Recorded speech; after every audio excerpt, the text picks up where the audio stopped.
Queridos, eu quero convidá-los a abrirem as suas Bíblias em Gênesis capítulo 2. Gênesis capítulo 2. Nós temos estudado, e essa série de mensagens eu identifiquei como a frase "assim diz o Senhor", para que a gente tivesse claramente a percepção de que tudo o que passa na nossa vida precisa estar debaixo daquilo tudo que o Senhor tem dito. Nós estamos acostumados a essa situação de cumprir ordens, de cumprir regras, de caminhar na direção daqui, na direção dali. Quando você está num país, Londres, por exemplo, que o volante é do outro lado, tem que tomar cuidado na hora de dirigir. Um dia desse a Ruth, ela se sentiu em Londres, e perto da escola da Vitória, ela fez uma curva e entrou na mão inglesa.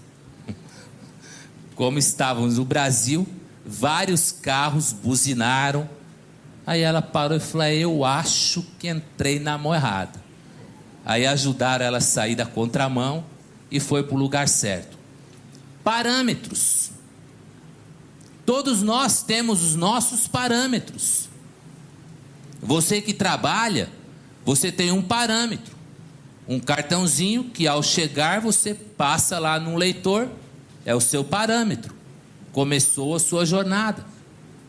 Quando você vai embora, você passa, terminou a sua jornada. Mas é o parâmetro. Quais os parâmetros que a gente tem e que, se quebrados, provocam confusão? Trânsito é uma, leis civis são outras. Nós temos liberdade, e alguém na oração hoje já disse, obrigado, Cris, né? Falou que temos liberdade para pregar o evangelho. Sim, nós temos um país livre. Você pode fazer o que você quiser. Você pode. É claro que a sua liberdade, ela não pode interferir na liberdade do outro. Então, se de repente alguém aqui sentisse no direito de pegar o celular, colocar uma musiquinha bem alta ali e ficar escutando, pode fazer, mas vai estar incomodando o outro. Então, quando a minha liberdade afeta o outro e quebra o princípio comum da convivência, aí a gente tem que rever o nosso conceito, se aquilo que estamos fazendo realmente é saudável. Quando olhamos para a Bíblia, nós temos toda essa situação bem norteada por aquilo que diz o Senhor. E é isso que precisa prevalecer na nossa vida, porque se caminharmos debaixo do que diz o Senhor, a nossa vida tende a ser uma vida de paz. Problemas surgirão, mas se eu estou debaixo da vontade de Deus, se eu estou seguindo o caminho que Deus me aponta, Ele vai me fortalecer. Filipenses 4,13. Posso todas as coisas naquele que me fortalece. A palavra diz: bem-aventurados sereis quando forem perseguidos, injuriados, maltratados. Amém? Mas não é por sua incompetência. Porque às vezes você é perseguido, maltratado, injuriado porque é incompetente no trabalho. Porque é uma pessoa que não faz as coisas direito. A Bíblia diz que você vai ser bem-aventurado quando sofrer tudo isso por amor ao Deus que você serve. Aí você será bem-aventurado. E quem aqui já não teve um rótulo na vida de ser chato, de ser isso, ser aquilo, porque procurou agir diante do que diz o Senhor. O que é que o Senhor diz ao nosso coração neste capítulo 2 de Gênesis? Já demos uma passada por ele no domingo passado, mas hoje eu quero destacar 2 versos. No capítulo 2, os versos 16 e o verso 17. Então o Senhor Deus ordenou ao homem, ou seja, assim diz o Senhor: podes comer livremente de qualquer árvore do jardim, mas não comerás da árvore do conhecimento do bem e do mal, porque no dia em que dela comerdes, certamente morrerás. Queridos, quando Deus propõe no verso 16 a liberdade, o texto é claro: podes comer livremente de qualquer árvore do jardim. Algumas traduções ordenou ao Senhor dizendo: de toda árvore do jardim comerás livremente. Queridos, quando Deus estabelece esta prioridade, Ele está ensinando o homem a tomar decisões. Ele está dizendo para o homem que o homem é livre para comer todas as árvores, de todas as árvores que estavam no jardim. Quando Deus estabelece essa premissa de que toda árvore, tudo que está ali plantado, serviria de alimento, o Senhor está mostrando ao homem a liberdade que ele tem dentro daquele jardim onde ele foi colocado para cuidar. Olhem o verso 15. E o Senhor tomou o homem e o colocou no jardim do Éden, para que o homem o cultivasse e o guardasse. Então Deus coloca o homem numa situação de total liberdade. O homem tinha liberdade para fazer os seus trabalhos, o homem tinha liberdade de ir e vir a todo momento, sem ter que invocar o artigo 5º da Constituição, porque até então não havia limites estabelecidos, porque Deus está dizendo ao homem: você pode comer livremente de toda árvore que está no jardim. Deus espera com isso que o homem, e aí eu quero convidar você a pensar sempre no homem genérico. Deus está falando conosco. Deus nos dá liberdade, Deus nos dá livre-arbítrio, Deus nos dá capacidade de tomar decisões. Você, ao vir aqui hoje, você tomou uma série de decisões.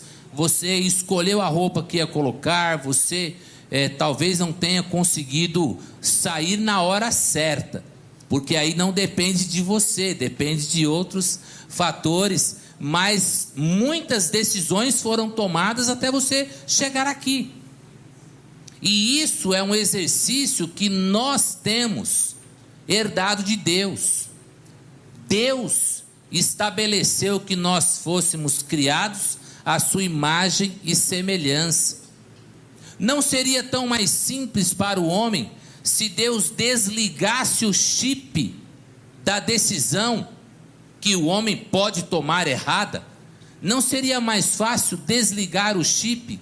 Existem estudos por aí que eles tentam identificar o gene da maldade, para que eles consigam imobilizar esse gene da maldade e aí aquela pessoa que é má, então quando desliga ali na cadeia genética aquele gene, ela se torna boazinha. Para com isso, isso é coisa de filme americano, de soldado do Universal, que aí você põe o soldado ali. Agora, se Deus tivesse visto algum filme desse, Deus tiraria aquela árvore do conhecimento do bem e do mal e pronto, resolveu o problema. Ninguém peca, porque não tem a possibilidade de escolha. Aí o que que Deus teria para adorá-lo? Robozinhos mecânicos que não exerceriam a sua capacidade de adorar a Deus, de estar na presença de Deus por livre e espontânea vontade. Quando meus filhos eram menores, eu lhes dava liberdade total em shopping center, passeando pela rua, na praia. Olha, andem à vontade, circulem à vontade, desde que a minha mão os alcance. Fica à vontade. Mas a minha mão tem que alcançar. Porque se precisar, recolhê-los rapidamente, desviá-los rapidamente, pegá-los rapidamente. Então, observem que era uma liberdade relativa. Hoje, os meus filhos têm mais liberdade. Eles andam por lugares onde a minha mão não os alcança, mas a minha oração os alcança. E a minha oração é que a mão de Deus os alcance. E aí, velho, não escapa. A mão de Deus acolhe, protege, corrige. Assim diz o Senhor: filho, você tem toda a liberdade para comer qualquer fruto que está no jardim do Éden. Observemos que Paulo também fala sobre isso em Gálatas 3. Vou ler para vocês Gálatas 3, o 13 até o 15. Diz assim: porque vós, irmãos, fostes chamados à liberdade, porém não useis da liberdade para dar ocasião à carne. Sede antes servos uns dos outros pelo amor, porque toda a lei se cumpre em um só preceito, a saber, amarás o teu próximo como a ti mesmo. Se vós, porém, vos mordeis e vos devorais uns aos outros, vede que não sejais mutuamente destruídos. E Paulo até é um pouco irônico, quando ele fala que se você não amar e se morder, vão se destruir mutuamente. Em Cristo, nós somos chamados à liberdade. A liberdade que nos foi dada lá no Éden, no verso 16. Comam livremente o que está diante de vocês no jardim. Temos também em Cristo essa liberdade, quando Paulo sinaliza o mesmo conceito em 1 Coríntios, capítulo 10, verso 23. Diz assim: todas as coisas me são lícitas, mas nem todas me convêm. Todas as coisas me são lícitas, mas nem todas edificam. Todas as coisas te são lícitas. Liberdade. Liberdade. E o Senhor estabelece esse princípio para que nós compreendamos que nós somos sim livres em Deus. Até este momento desta declaração de Gênesis, não havia nenhuma limitação imposta. Deus ainda não tinha dito ao homem: não faça isto. Até agora, a liberdade era para fazer o que ele desejasse para exercitar o seu poder de decisão, o seu poder de escolha, a liberdade que nós tanto prezamos. No entanto, amados, sempre que há uma concessão, existe uma contrapartida. E aí é que a coisa fica meio complicada. Quando nós olhamos no texto de Gênesis capítulo 2, o verso 17 traz um mas. Verso 16: então disse o Senhor: podes comer livremente de qualquer árvore do jardim, vírgula, não acabou o pensamento, mas entra agora uma condição: da árvore do conhecimento do bem e do mal, desta vocês não comerão, porque no dia em que comeres, certamente morrerás. Agora entra o fator decisivo para completar a aula da liberdade. O homem tem a liberdade para fazer o que quiser, menos comer daquela árvore. Estabeleceu-se o parâmetro, estabeleceu-se a legislação, estabeleceu-se o limite. Mas pastor, se não tem a árvore, não tem o pecado. Tá, se não tem a ordem, não tem o pecado. Então não reclame porque tinha uma árvore do conhecimento do bem e do mal. Reclame porque houve uma ordem. Agora, essa ordem, não coma, ela entrou para certificar o homem na sua capacidade de decisão. Agora o homem tem diante de si uma escolha a ser feita. Assim diz o Senhor: não coma. A escolha do homem é obedecer ou não obedecer. Esse é o X da questão. E aí o verso 17 estabelece o limite: não coma, e estabelece a pena se aquele ato infracional for cometido. Se você comer, você vai morrer. Ponto. Acabou. Está claro. A lei foi sancionada, a sua conformação ao sistema foi feita. Olha, vocês podem comer o que quiser, desta árvore não comam, porque se comer, no dia em que comer, vocês morrerão. O problema era comer ou não comer? Não. O problema era obedecer ou não obedecer. Essa era a questão.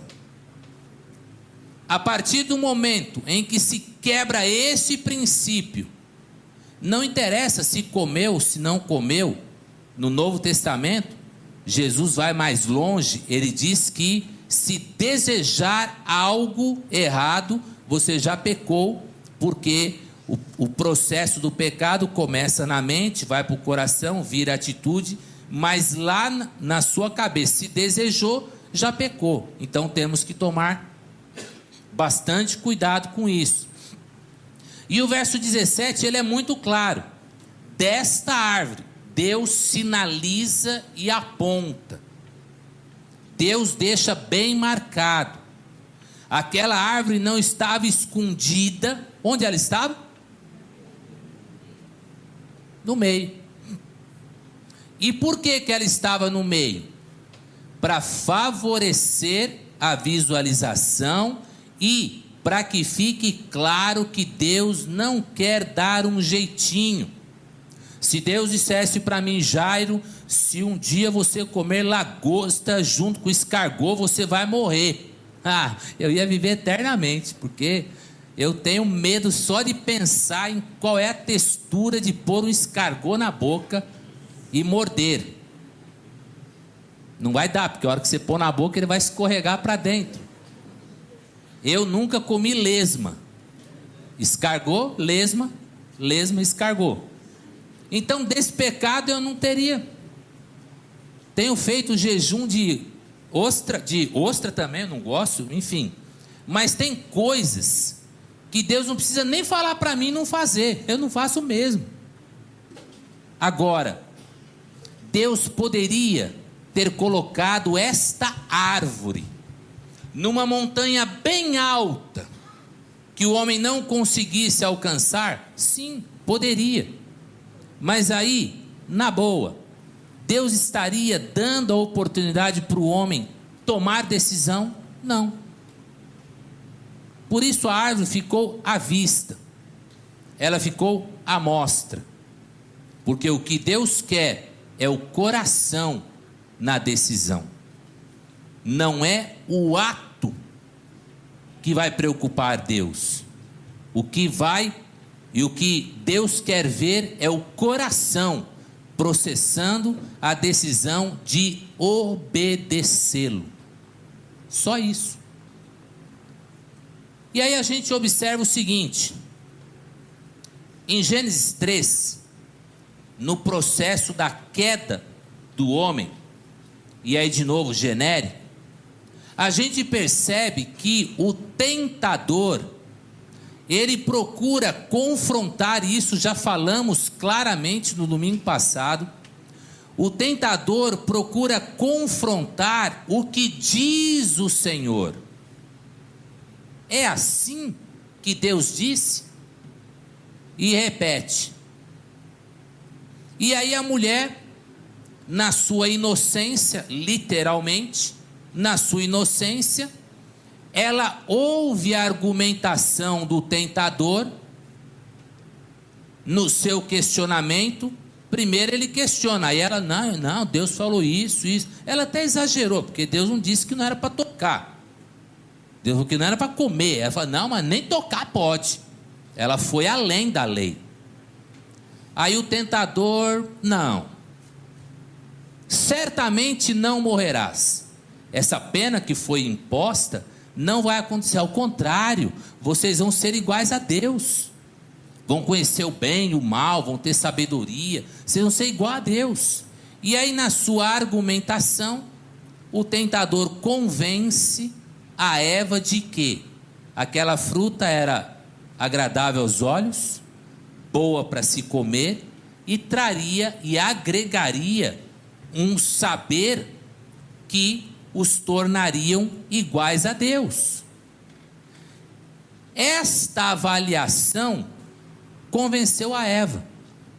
Ela viu que o negócio era bom, esqueceu o que disse o Senhor. O que é que nos diz Jeremias 17:9? O coração do homem é enganoso. Jeremias 17:9. O coração do homem é enganoso. E porque o coração do homem é enganoso, ele nos faz ver coisas que desagradam a Deus de forma boa. Não tem nada a ver. O negócio aí é gostoso, é agradável, é divertido. E aí nós somos confrontados, descartando o que diz o Senhor, e abraçamos as coisas agradáveis que o mundo nos oferece. E é aí que nós temos que tomar cuidados, porque quando a palavra diz, quando diz o Senhor, lá em Gálatas, capítulo 3, irmãos, fostes chamados à liberdade, amém? Porém, não useis da liberdade para dar ocasião à carne. O que quer dizer, capítulo 5, eu anotei 3, né? Capítulo 5. O que isso quer dizer? Não dar ocasião à carne. é não deixar que os instintos, que são enganosos, porque o coração do homem é enganoso, dominem o nosso jeito de ser, e que aí a gente vai fazer o que não devia fazer.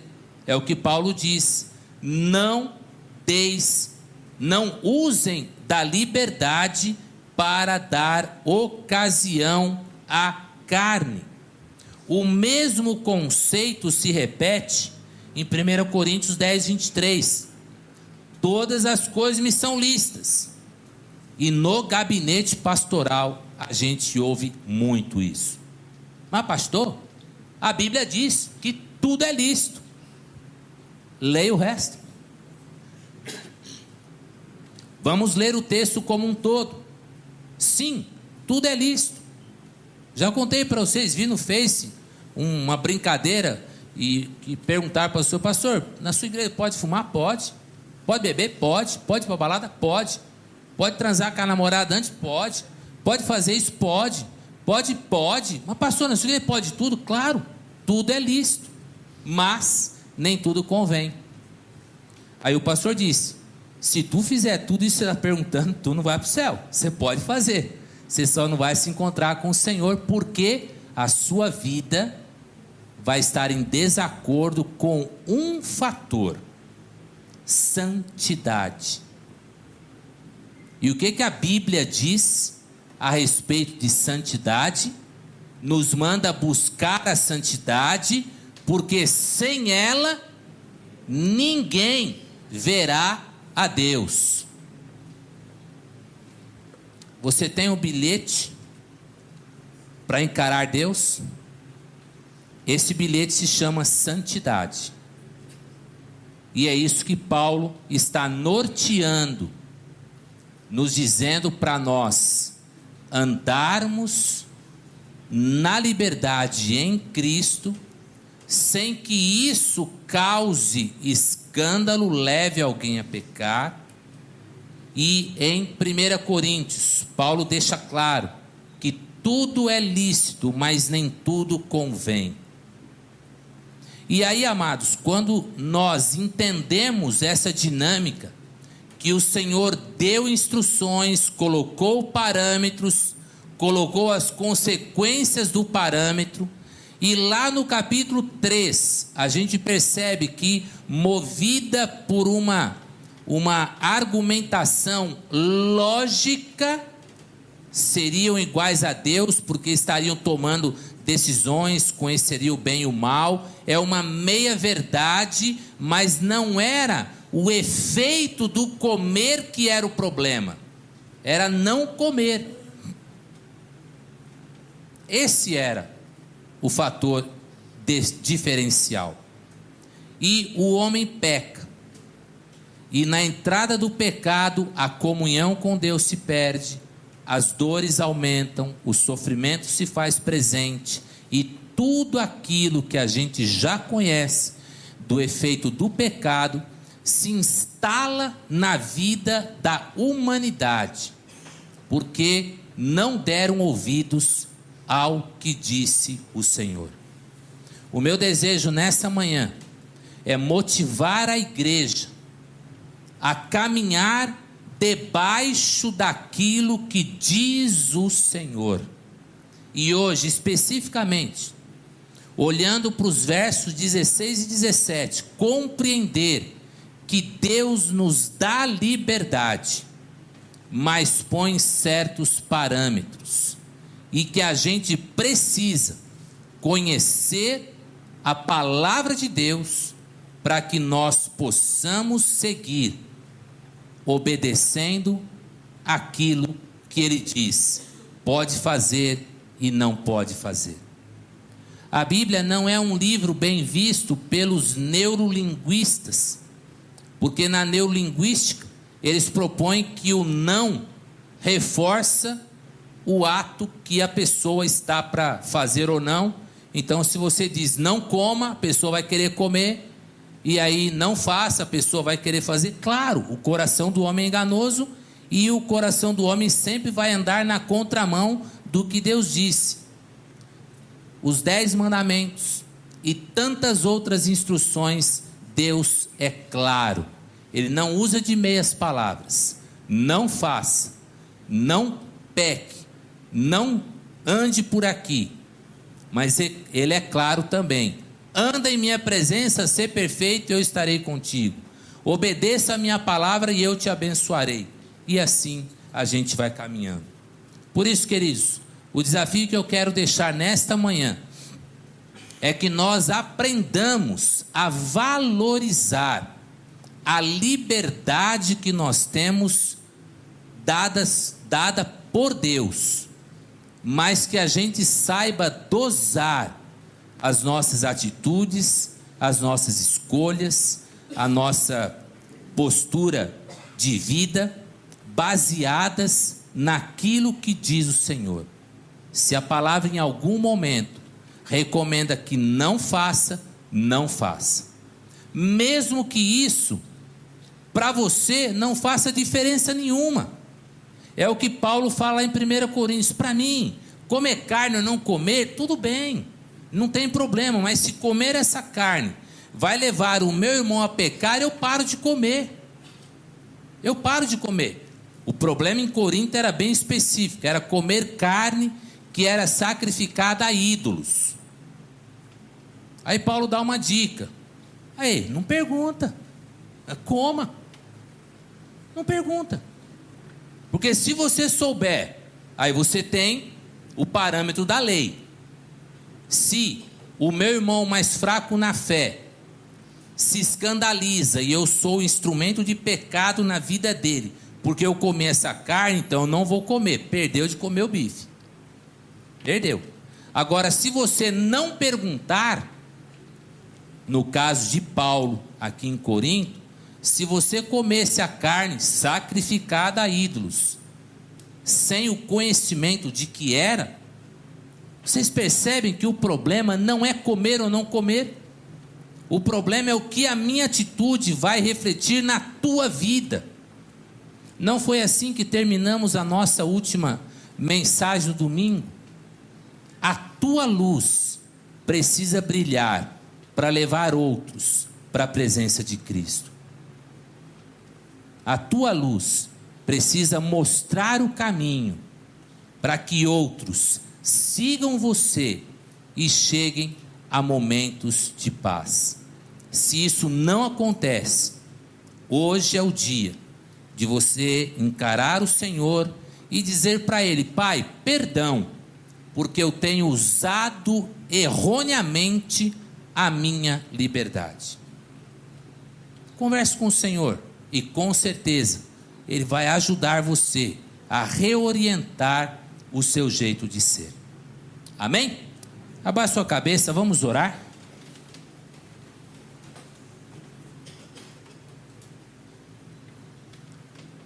Pai Celeste, nós queremos andar e agradar o Senhor em tudo o que fizermos. Esse é o convite que a tua palavra nos faz. Quando comeres, beberes, ou quando fizerdes qualquer coisa, fazei tudo para a honra e glória do Senhor. Pedimos perdão, ó Deus, se em alguns momentos a gente tem falhado nesta avaliação. E nós pedimos que a tua misericórdia nos cubra e nos ajude a perceber os erros que cometemos, para perceber as fraquezas que nós temos, para que possamos colocar tudo isso na tua presença, no teu altar, para que dali possamos ter a direção que agrada o Senhor. Ajuda-nos, ó Deus, porque lutamos contra o nosso coração, que o profeta Jeremias já havia alertado a respeito de ser enganoso. Ajuda-nos a ouvir os conselhos daquelas pessoas que querem o nosso bem e são instrumentos que o Senhor põe na nossa vida para nos ajudar a caminhar dentro dos parâmetros que agradam o teu coração. Cantamos nessa manhã e queremos viver, que nós queremos ser, segundo o teu coração. Ajuda-nos a cada dia mais alinhar a nossa vida ao que agrada o Senhor e tirar da nossa vida aquilo que não te agrada. Somos gratos pela liberdade que o Senhor nos dá e pedimos que, à luz do que Paulo escreve aos Gálatas, que nós saibamos usar a nossa liberdade. Por isso, Pai, nós te agradecemos pela bênção de podermos chegar à tua casa, ver testemunhos como o que vimos, consagrar vidas como fizemos, ver e saber de vidas que estão seguindo para caminhos de transformação, e tudo isso na instrumentalidade da tua igreja. Ajuda a tua igreja a caminhar nessa direção. Oramos assim por Jesus, hoje e sempre. Amém. Que Deus nos ajude a identificar clara e objetivamente os caminhos que Ele quer que nós trilhemos. Amém, queridos?